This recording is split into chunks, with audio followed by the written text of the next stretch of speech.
Assalamualaikum warahmatullahi wabarakatuh. Sebelumnya, perkenalkan nama saya Suryani Fitri dengan NIM 2210842006. Pada kesempatan kali ini, saya akan mempresentasikan skripsi saya yang berjudul Manajemen Strategi SMA 1 Panjang dalam Mempertahankan Mutu Sekolah. Sebelumnya, saya ingin mengucapkan terima kasih banyak kepada dosen pembimbing, Bapak Dr. Hendiko Suara SIPM SOK SC selaku pembimbing pertama, kemudian Ibu Rozidatuna Putri Hanida SIPM PA selaku pembimbing kedua, yang telah membimbing saya hingga saya bisa sampai di tahap yang sekarang ini.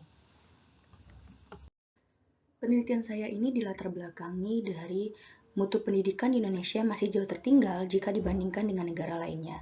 Hal ini dilihat dari APS atau angka partisipasi sekolah. Dari hasil penelitian Program Penilaian Siswa Internasional atau PISA tahun 2022 yang baru dirilis 5 Desember tahun 2023, di mana Indonesia berada di peringkat 68 dengan skor 379 dalam matematika, 398 dalam sains, dan juga 371 dalam membaca. Hal ini menunjukkan keterbelakangan dan kualitas pendidikan Indonesia masih sangat rendah, di mana kesenjangan dan ketidakmerataan pendidikan ini yang akhirnya membuat pemerintah mengelola permasalahan yang ada dengan mengeluarkan berbagai strategi yang dituangkan ke dalam beragam kebijakan atau policy. Contohnya, kebijakan zonasi yang didasarkan Permendikbud nomor 51 tahun 2018 dengan tujuan dapat meningkatkan akses dan juga kualitas pendidikan. Kemudian, perubahan kurikulum pendidikan yang berdasarkan Permendikdasmen nomor 13 tahun 2025 yang merupakan perubahan dari Permendikbudristek nomor 12 tahun 2024. Nah, perubahan sistem pendidikan yang ada pastinya berdampak terhadap mutu sekolah sekaligus mutu pendidikan yang ada saat ini. Di mana perubahan sistem pendidikan yang ada justru menimbulkan paradok kebijakan atau tantangan kebijakan seperti berdampak terhadap sekolah unggulan, di mana terjadi penurunan mutu siswa dan juga motivasi siswa yang disebabkan karena tidak adanya seleksi terhadap penerima siswa baru. Kemudian, ketidaksiapan peserta didik dan guru dalam menghadapi perubahan yang cepat. Nah, kondisi ini yang menjadi ancaman eksistensi sehingga diperlukan adanya manajemen strategi yang adaptif dan juga berkelanjutan dalam membantu sekolah dalam mempertahankan mutu sekolahnya.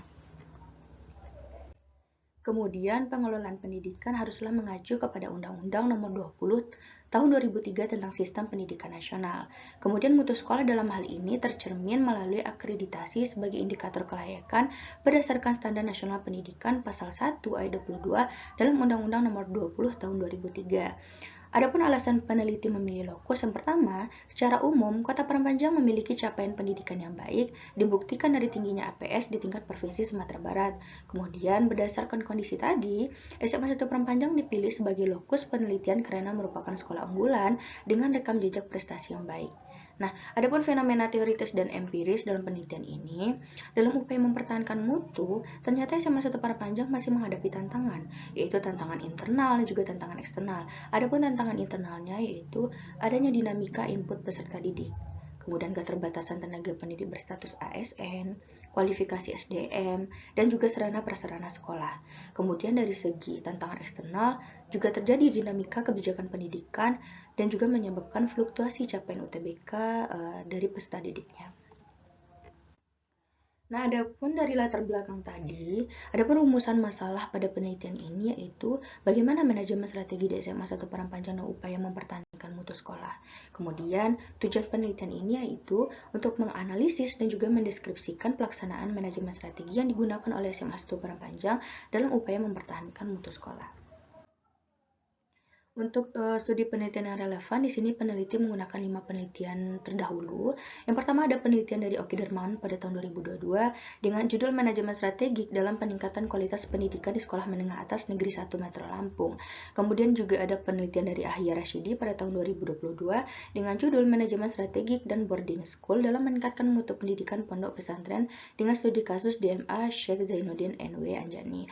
Kemudian juga ada penelitian dari Azra Safira tahun 2025 dengan judul Manajemen Strategik dalam Mempertahankan Akreditasi Unggul SMA 2 Ciputat. Kemudian yang keempat juga ada penelitian dari Miftah Falak tahun 2020 dengan judul Manajemen Strategi dalam Meningkatkan Mutu Sekolah Diman 1 Tegal. Dan yang terakhir penelitian dari Fitrianingsih pada tahun 2024 dengan judul Manajemen Strategi dalam Meningkatkan Mutu dan juga Peringkat Akreditasi di SMP Lentera Hati Islamic Boarding School. Kemudian dalam penelitian ini tentunya peneliti juga menggunakan teori. Adapun teori yang digunakan adalah teori manajemen strategi dari Hungar dan juga Whelan yang terdiri dari 4 variabel utama, yaitu pengamatan lingkungan, kemudian juga ada formulasi strategi, implementasi strategi, dan juga evaluasi dan kontrol. Selanjutnya adalah mengenai skema pemikiran. Adapun bagian alur kerangka pemikiran konseptualnya, dalam penelitian ini kita menggunakan dasar hukumnya yaitu Undang-Undang Nomor 20 Tahun 2003 tentang Sistem Pendidikan Nasional, khususnya pada pasal 1 ayat 22 tentang akreditasi. Kemudian kita turunkan kepada input atau kondisi umum yang terjadi, di mana masih rendahnya mutu pendidikan dan juga rendahnya angka partisipasi sekolah atau APS, di mana kemudian kita turunkan lagi adanya masalah di SMA 1 Panjang. Yang pertama, kondisi bangunan yang sudah lama atau juga termasuk pada bangunan cagar budaya. Yang kemudian juga terjadi fluktuasi peringkat UTBK atau penurunan peringkat UTBK peserta didik. Dan yang ketiga, terjadinya kekurangan guru yang berstatus ASN dan juga kualitas tenaga kependidikan yang masih di bawah standar ideal untuk sekolah menengah atas. Kemudian dari input atau kondisi yang terjadi tadi, kita lihat bagaimana proses dari pengelolaan input yang ada di dalam rencana kerja jangka menengah SMA 1 Panjang pada tahun 2022 sampai tahun 2026. Yang kemudian kita lihat bagaimana manajemen strategi SMA 1 Panjang dalam mempertahankan mutu sekolah, yang kemudian kita analisis dengan menggunakan teori manajemen strategi menurut Hungar dan Whelan yang terdiri dari 4 variabel utama, yaitu environmental scanning, kemudian formulation strategi, implementation strategi, dan juga yang terakhir evaluation dan juga kontrol. Dan yang kemudian kita lihat bagaimana output terhadap akreditasi atau mutu sekolahnya yang dilihat dari output lulusan dan juga prestasi akademik dan juga non-akademik dari peserta didik. Selanjutnya adalah definisi konsep. Yang pertama adalah manajemen strategi.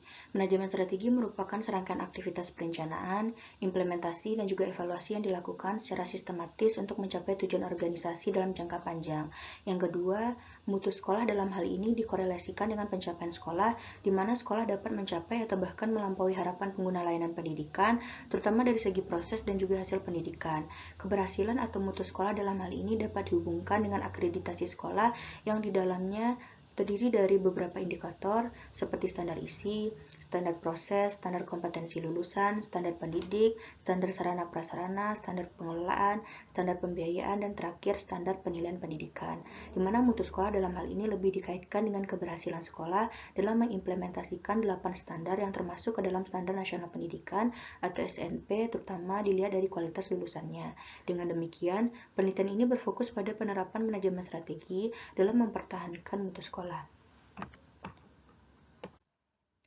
Untuk definisi operasional di sini, peneliti juga telah menampilkan tabel pada layar berikut, di mana di dalamnya ada pembagian terhadap setiap variabel dan juga indikatornya, dan juga cara pengukurannya. Adapun definisi operasionalnya dapat dilihat pada tabel berikut. Selanjutnya untuk bab 3 yaitu mengenai metode penelitian. Yang pertama, pendekatan dan desain penelitian. Di sini peneliti menggunakan jenis penelitian kualitatif dengan desain penelitian deskriptif.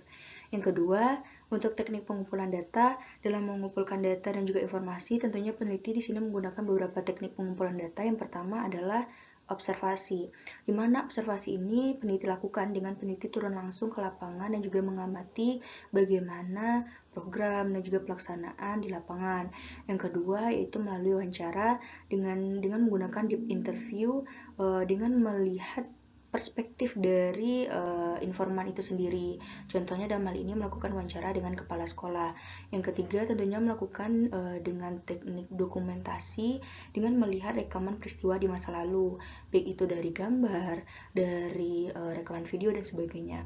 Yang ketiga, untuk teknik pemilihan informan, di sini peneliti menggunakan berupa purposive sampling atau sampel bertujuan dengan menetapkan kriteria atau sampel bertujuan. Sekiranya informan apa sih yang akan membantu peneliti dalam menemukan data atau informasi penelitian. Salah satunya di sini peneliti menetapkan informannya berupa kepala sekolah, karena kepala sekolahlah yang melakukan decision making dalam hal ini. Yang selanjutnya untuk peranan penelitian, pastinya peneliti sebagai instrumen utama penelitian karena penelitilah yang melakukan proses penelitian dari awal sampai akhir. Yang selanjutnya, untuk proses penelitian ini sendiri dimulai dari proses perencanaan untuk menetapkan terlebih dahulu apa sih judul dari penelitian ini sendiri, kemudian melakukan yang namanya, ya, jadi yang pertama adalah perencanaan, yang kedua adalah pelaksanaan dengan mengumpulkan data-data, dan yang ketiga adalah pelaporan. Nah, untuk teknik analisis data yang digunakan di sini, untuk teknik analisis data itu dimulai dari reduction data atau pengumpulan data dan juga memilah data yang sekiranya penting dan juga tidak digunakan. Jadi di sini dalam reduction data ini peneliti melakukan pilah data atau melihat data yang relevan dan juga data yang tidak relevan terhadap penelitian. Yang kedua, di sini peneliti melakukan yang namanya display data atau menampilkan data-data yang telah didapatkan, baik itu dalam bentuk grafik, dalam bentuk tabel, dan sebagainya. Dan yang terakhir adalah conclusion atau penarikan kesimpulan. Nah, untuk unit analisis di sini peneliti menggunakan salah satu lembaga formal, ya, tepatnya yaitu salah satu lembaga formal menengah atas, yaitu SMA 1 Padang Panjang. Untuk teknik keabsahan data di sini digunakan untuk menguji validitas atau kredibilitas data yang telah kita dapatkan. Nah, dalam hal ini peneliti menggunakan triangulasi sumber atau melakukan wawancara juga dengan informan atau sumber lainnya yang memang secara tidak langsung mereka juga ikut andil dalam operasional sekolah dan juga mengetahui gitu. Sehingga dalam hal ini kita dapat melakukan uji kredibilitas data yang telah kita dapatkan sebelumnya. Nah, selanjutnya yaitu bab 4 mengenai deskripsi lokasi penelitian. Yang pertama kita bahas mengenai kondisi geografis dan juga demografi Kota Padang Panjang. Nah, Kota Padang Panjang ini sendiri memiliki luas wilayah seluas 2.300 hektar yang setara dengan 23 km persegi, di mana terbagi menjadi dua kecamatan, yaitu Kecamatan Padang Panjang Timur dan juga Kecamatan Padang Panjang Barat dengan total 16 kelurahan. Nah, Kota Padang Panjang ini menduduki posisi strategis karena letaknya di jalur regional yang menghubungkan Kota Padang Panjang dengan Kota Bukit Tinggi, Kota Solok dengan Kota Bukit Tinggi, dan juga Kota Batu Sangkar dengan Kota Bukit Tinggi. Yang kedua, kita lihat bagaimana sejarah perkembangan pendidikan Kota Padang Panjang. Nah, Kota Padang Panjang ini dikenal sebagai pusat pendidikan Islam di Sumatera Barat sejak awal abad ke-20 dengan julukan Kota Serambi Mekah. Nah, pada masa kolonial juga banyak berdiri lembaga pendidikan modern penting, misalnya Madrasah Diniyah pada tahun 1915 dan juga Perguruan Diniyah Putri pada tahun 1923, serta adanya sekolah guru yang dikenal pada saat itu dengan nama Normal School pada tahun 1916 yang sekarang dikenal dengan nama SMA 1 Padang Panjang. Nah, setelah kemerdekaan pun pembangunan pendidikan di Kota Padang Panjang juga terus menunjukkan adanya regres atau perkembangannya semakin pesat, baik itu berupa pendirian sekolah umum maupun juga sekolah keagamaan seperti pesantren. Nah, untuk selanjutnya, untuk deskripsi dari lokus penelitian peneliti sendiri, yaitu SMA 1 Padang Panjang, di mana gedung SMA 1 Padang Panjang ini didirikan pada tahun 1916, yang awalnya dikenal dengan nama Normal School selama era kolonial Belanda. Jadi pada masa dulu itu, SMA 1 Padang Panjang ini bangunannya itu adalah bangunan yang digunakan untuk pendidikan oleh para guru pada saat itu. Nah, SMA 1 Padang Panjang ini merupakan salah satu sekolah unggul yang ada di Sumatera Barat dan banyak menorehkan prestasi akademik maupun juga non-akademik. Nah, berdasarkan surat keputusan bersama dari 3 menteri, yaitu Menteri Pendidikan, Menteri Agama, dan juga Menteri Dalam Negeri pada tahun 1997, SMA 1 Padang Panjang ditetapkan sebagai sekolah unggul di Provinsi Sumatera Barat yang menekankan keseimbangan antara ilmu pengetahuan dan juga teknologi atau IPTEK, serta iman dan takwa atau INTA.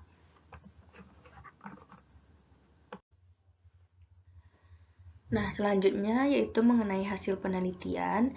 Di sini peneliti menggunakan teori dari J. David Hungar dan juga Thomas L. Whelan yang terdiri dari beberapa indikator sebagai berikut. Ada pengamatan lingkungan, formulasi atau perumusan strategi, implementasi strategi, dan juga yang terakhir evaluasi strategi.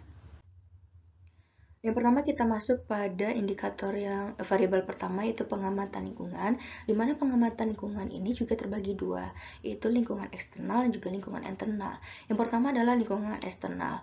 Lingkungan eksternal ini membantu kita untuk memahami atau juga mengidentifikasi peluang serta ancaman yang berada di luar organisasi.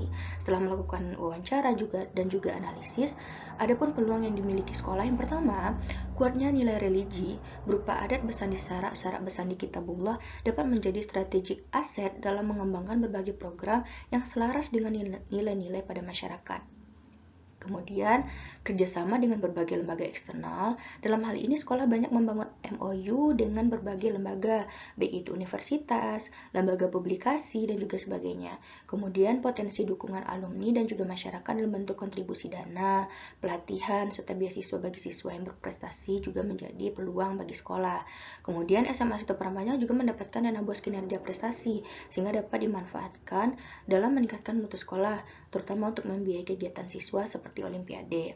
Kemudian perkembangan teknologi juga menjadi peluang bagi sekolah untuk meningkatkan inovasi pembelajaran dan juga meningkatkan kemampuan digitalisasi bagi peserta didik, di mana ini sebenarnya dapat dijadikan sebagai competitive advantage atau sebagai keunggulan juga bagi sekolah dalam meningkatkan kompetisi dari peserta didiknya yang dapat membedakan dengan sekolah-sekolah lainnya karena adanya kelas digital.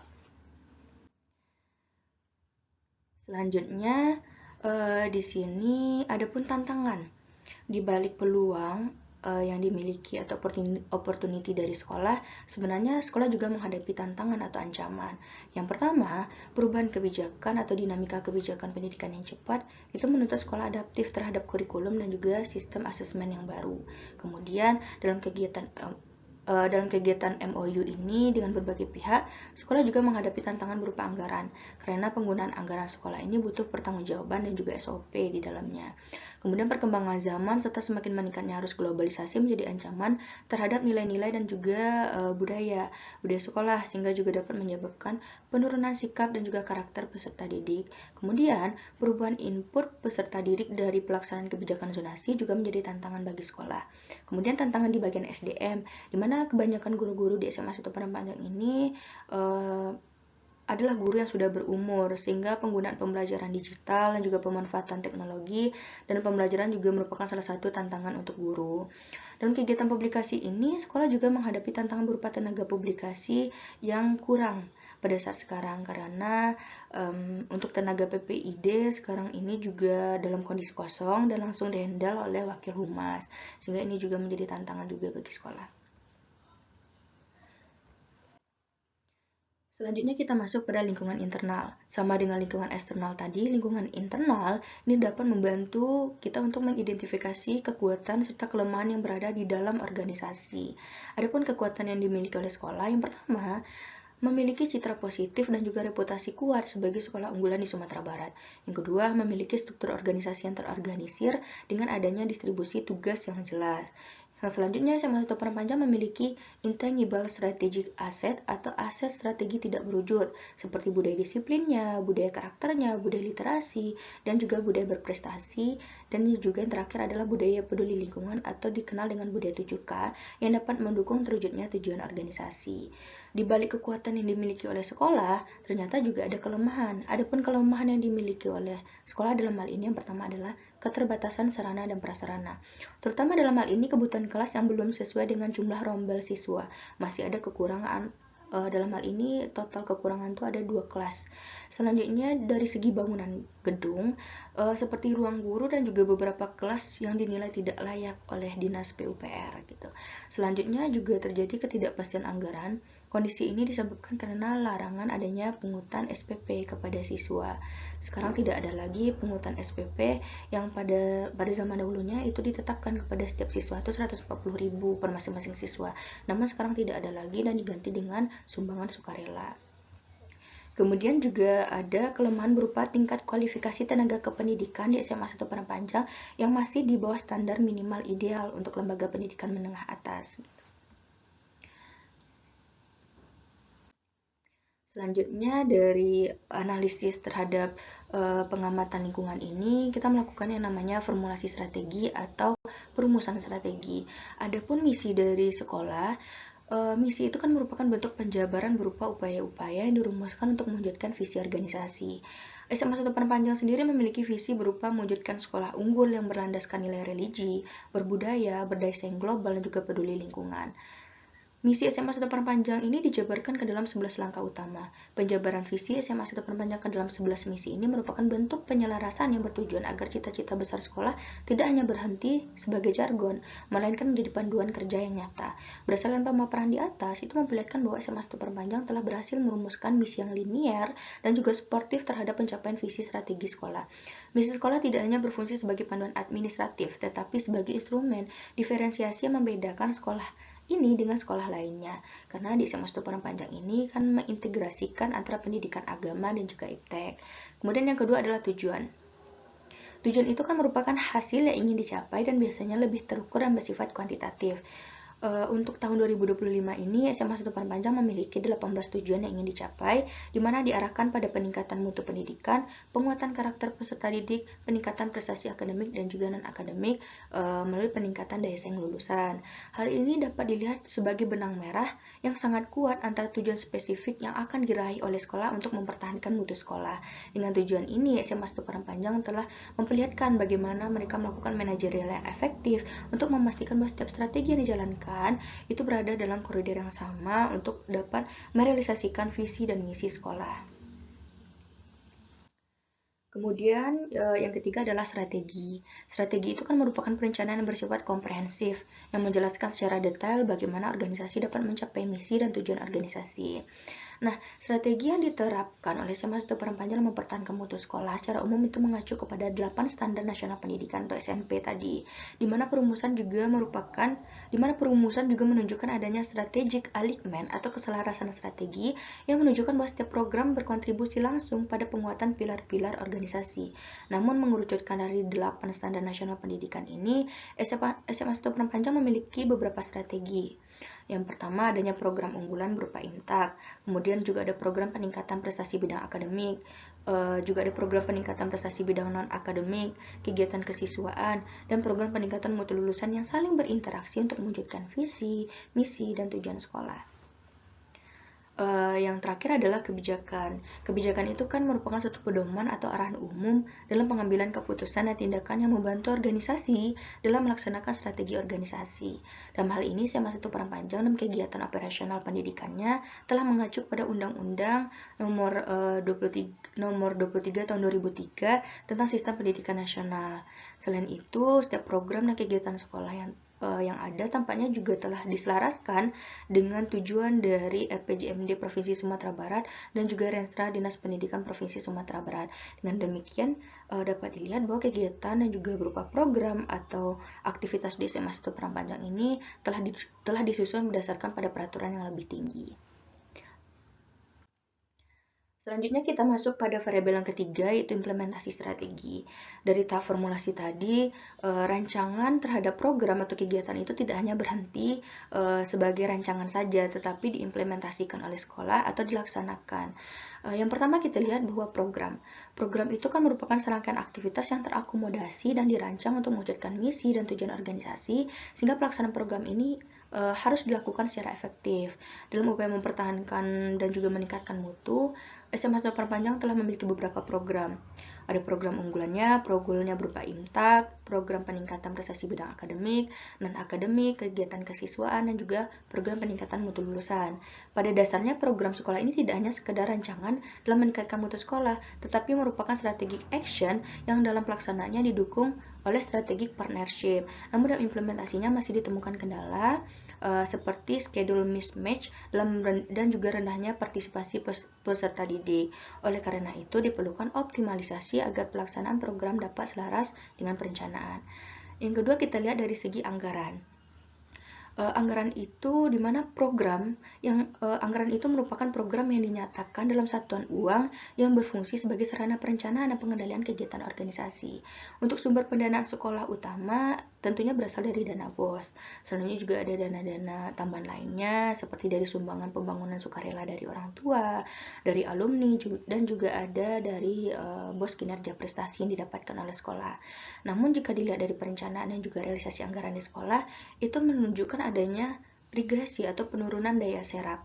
Sehingga dalam hal ini dibutuhkan adanya optimalisasi implementasi anggaran agar sesuai dengan apa yang telah direncanakan. Selanjutnya terakhir yaitu prosedur. Prosedur atau kita kenal juga dengan SOP adalah serangkaian langkah-langkah atau teknik-teknik yang sistematis dan menggambarkan secara rinci bagaimana suatu tugas atau kegiatan itu dapat dilaksanakan. Secara umum, sekolah itu memiliki 3 SOP umum, yaitu SOP asrama, SOP penyusunan kurikulum sekolah, serta SOP tata tertib siswa. Seluruh SOP di atas menunjukkan bahwa tata tertib siswa di SMA 1 Parahpanjang ini bukan hanya sekedar aturan disiplin, tetapi juga sistem pendidikan yang melibatkan alur pembinaan berjenjang dengan adanya PJ atau penanggung jawab yang jelas di setiap bidang, di mana mereka juga melibatkan adanya PJ berupa wali kelas, guru BK, wakasis, dan juga petugas terkait. Nah, penerapan SOP ini memperkuat manajemen strategi sekolah, terutama dalam menciptakan lingkungan belajar yang religius, disiplin, dan juga penjaminan mutu bagi sekolah. SOP ini bukan hanya dokumen statis, tetapi panduan operasional yang secara aktif diimplementasikan untuk mengatur jalannya kegiatan sekolah, memastikan konsistensi, efisiensi, dan juga pembentukan karakter siswa. Selanjutnya yaitu mengenai variabel evaluasi strategi, di mana variabel ini terdiri dari satu indikator yaitu kinerja. Kinerja merupakan proses untuk memantau seluruh aktivitas dan hasil kinerja organisasi, di mana kinerja yang dicapai ini akan dibandingkan dengan standar atau target yang sudah direncanakan sebelumnya. Nah, sekolah telah menginternalisasi pentingnya fungsi pengawasan melalui kegiatan monitoring dan evaluasi atau MONEV secara berkala. Monitoring dan evaluasi yang dilakukan pihak sekolah tidak hanya berfungsi sebagai kegiatan administratif, tetapi menjadi mekanisme pengendalian untuk menilai efektivitas pelaksanaan berbagai program sekolah dan menilai pelaksanaan proses PBM bagi guru. Lebih kurang, sekolah melakukan proses pengendalian dalam bentuk MONEV minimal 2 kali dalam satu semester. Dilihat dari capaian kinerja, menunjukkan bahwa capaian kinerja sekolah, khususnya pada indikator prestasi siswa, menunjukkan hasil yang positif dalam mendukung mutu sekolah. Namun demikian, masih terdapat kesenjangan antara target dan juga realisasi pada indikator lulusan, di mana target lulusan yang diterima di perguruan tinggi pada tahun 2025 yang ditargetkan mencapai 95%, pada kenyataannya hanya mencapai 77,49%. Hal ini menunjukkan bahwa masih ada target sekolah yang belum tercapai. Oleh karena itu, capaian ini harus menjadi bahan evaluasi bagi sekolah untuk dapat lebih meningkatkan efisiensi implementasi program sehingga dapat mencapai output dan juga hasil yang telah direncanakan sebelumnya. Dari pemaparan hasil penelitian tadi, berdasarkan hasil penelitian mengenai manajemen strategi SMA 1 Parahpanjang mempertahankan mutu sekolah, maka dapat disimpulkan bahwa penerapan manajemen strategi sekolah pada umumnya telah berjalan dengan baik melalui tahapan formulasi, implementasi, dan juga evaluasi strategi. Pada tahap formulasi strategi, sekolah telah merumuskan visi, misi, serta strategi pengembangan sekolah dengan mempertimbangkan analisis internal dan juga eksternal. Pada tahap implementasi strategi, berbagai program peningkatan mutu sekolah telah dilaksanakan didukung oleh budaya organisasi berupa budaya berprestasi. Namun demikian, hasil evaluasi menunjukkan bahwa efektivitas pelaksanaan strategi masih belum sepenuhnya optimal, yang terlihat dari capaian kelulusan peserta didik ke perguruan tinggi sebesar 77,49% dari target 95% yang telah ditetapkan oleh sekolah sebelumnya. Kondisi ini dipengaruhi oleh beberapa kendala dalam implementasi program, seperti belum optimalnya pelaksanaan program pelatihan UTBK, serta keterbatasan anggaran, sehingga dalam hal ini diperlukan penguatan mekanisme pengendalian dan juga sinkronisasi program agar pelaksanaannya dapat berjalan efektif dan juga dapat menjaga keberlanjutan mutu sekolah. Nah, berdasarkan hasil penelitian tadi, peneliti memberikan saran tentunya kepada sekolah. Yang pertama, SMA 1 Parahpanjang perlu untuk memperkuat pelaksanaan strategi yang telah dirumuskan, khususnya pada tahap implementasi program peningkatan kelulusan peserta didik ke perguruan tinggi. Salah satu upaya yang dilakukan adalah dengan meningkatkan koordinasi dan juga sinkronisasi jadwal program pelatihan UTBK sekolah agar tidak berbenturan dengan bimbingan belajar pribadi dari peserta didik. Kemudian, perlunya peningkatan pemeliharaan sarana prasarana sekolah, mengingat SMA 1 Parahpanjang ini juga merupakan salah satu daerah cagar budaya dengan kondisi bangunan yang sudah lama dan ada beberapa ruangan kelas yang dinilai tidak layak oleh PUPR. Yang ketiga, optimalisasi sumber daya guru dan juga tenaga kependidikan. Karena berdasarkan data juga ada keterbatasan tenaga pengajar, sehingga sekolah perlu melakukan analisis kebutuhan guru secara berkelanjutan dan juga tetap mengusulkan formasi tambahan kepada Dinas Pendidikan Provinsi. Selain itu, guru-guru non-PNS juga dapat diberikan pelatihan atau penguatan kompetensi agar kualitas pengajarannya tetap terjaga. Kemudian perlunya peningkatan semangat belajar siswa, di mana sekolah dapat menerapkan program coaching motivation atau kelas inspirasi dengan menghadirkan alumni berprestasi untuk memotivasi siswa. Selain itu, guru BK perlu memperkuat layanan konseling belajar agar siswa tidak kehilangan semangat akademiknya. Dan yang terakhir, perlunya peningkatan pemahaman guru terhadap pelaksanaan kurikulum merdeka, di mana sekolah perlu menyelenggarakan workshop internal dan juga pelatihan rutin agar seluruh guru memahami konsep dan implementasi kurikulum merdeka secara menyeluruh, dan kolaborasi antar guru mata pelajaran juga perlu untuk diperkuat lagi. Mungkin sekian yang dapat saya sampaikan dari presentasi skripsi saya yang berjudul Manajemen Strategi SMA 1 Perempuan dalam Mempertahankan Mutu Sekolah.